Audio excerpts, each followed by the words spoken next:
एक आनंद आहे राज्याचा कृषी मंत्री म्हणून राज्यातून लाखो वारकरी इथं हजर आहेत आणि शेवटी तालुक्याचा प्रतिनिधी म्हणून त्यांचं स्वागत करणं हे माझं कर्तव्य आहे.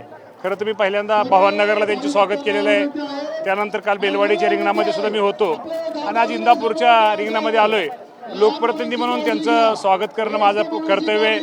अजून उद्या सराटीला मुक्काम आहे आणि त्यामुळे निश्चित प्रकारे जे पालखीमध्ये आमचे सगळे भक्त आमचे सगळे तिथं हजर आहेत, त्यांची सेवा, त्यांची कुठं गैरसोय होऊ नये, त्यांची सगळी काळजी घेणं ही आमच्या सगळ्यांची जबाबदारी.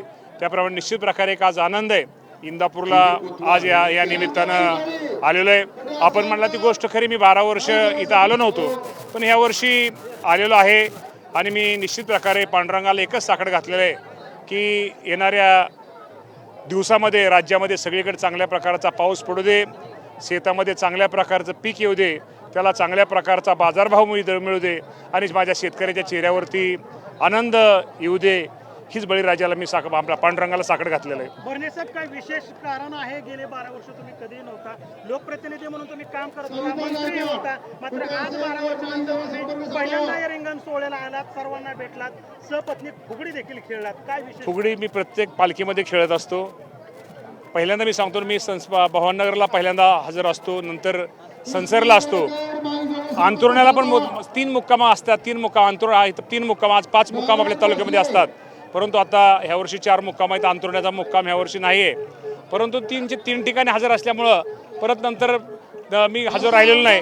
परंतु ह्या वर्षी अंतुर्ण्याचा मुक्काम कॅन्सल झालेला आहे. त्यामुळे आज मी तर सगळ्यांना भक्तगणांना भेटायला जे माझे वारकरी राज्यातून आमच्या बंधू भगिनी हजर आहेत, त्यांच्या स्वागतासाठी मी हजर आहे. ऐसा सोहळा स्वर्गीय नाही म्हटलं जातं. आज स्वतःच्या पत्नीसोबत फुगडी खेळण्यात आनंद मिळाला. शेवटी आनंद आहे आयुष्यामध्ये. मी नेहमी म्हणतो, आनंद द्यायचा असतो आणि आनंद घ्यायचा असतो. आनंद आपण जेवढं पुढच्याला देऊ तेवढा आनंद आपल्याला मिळतो. त्याप्रमाणे आज सगळ्या इथं वारकऱ्यांच्या बंधू भगिनीबरोबर आमचे सगळे नगरसेवक, नगराध्यक्ष या सगळ्यांबरोबर खेळल्यानंतर मनाला एक आनंद होतो. शेवटी आयुष्यामध्ये कुठेतरी समाधान असलं पाहिजे आणि निश्चित प्रकारे आम्ही सगळेजण समाधानी आहोत. फक्त आम्ही आता वर ढगाकडे आम्ही लक्ष ठेवू नये की पाऊस लवकर यावा, हीच आम्ही वाट पाहतोय. विठ्ठलाला साकडं लवकर धोधो पाऊस येऊ दे, सर्वदूर पाऊस येऊ दे.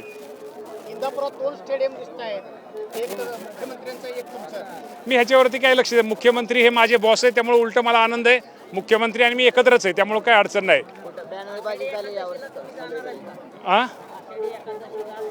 आषाढी एखादीला बघ, अजून मी प्लॅन केलाय, पण दुसरा जर कार्यक्रम असला तर बहुतेक कसं असतं, सगळे मुख्यमंत्री सगळे मंत्री असतात, त्यामुळे मग इतर ठिकाणी दुसऱ्या ठिकाणी गेलेलं बरं.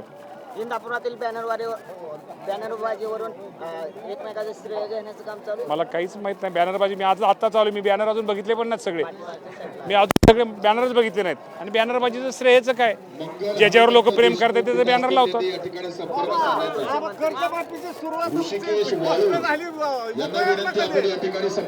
आज आपण वारकऱ्याचं, आज आपला इंदापूरचा दिवस जरी चांगला असला, तुम्ही चांगला प्रश्न विचारलाय.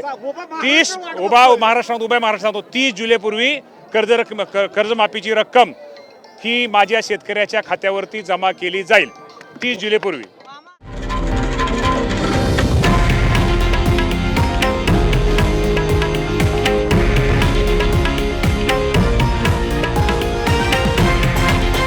हे आहे देशातील नंबर 1 न्यूज नेटवर्क आणि आपण पाहत आहात TV9 मराठी, एकमेव.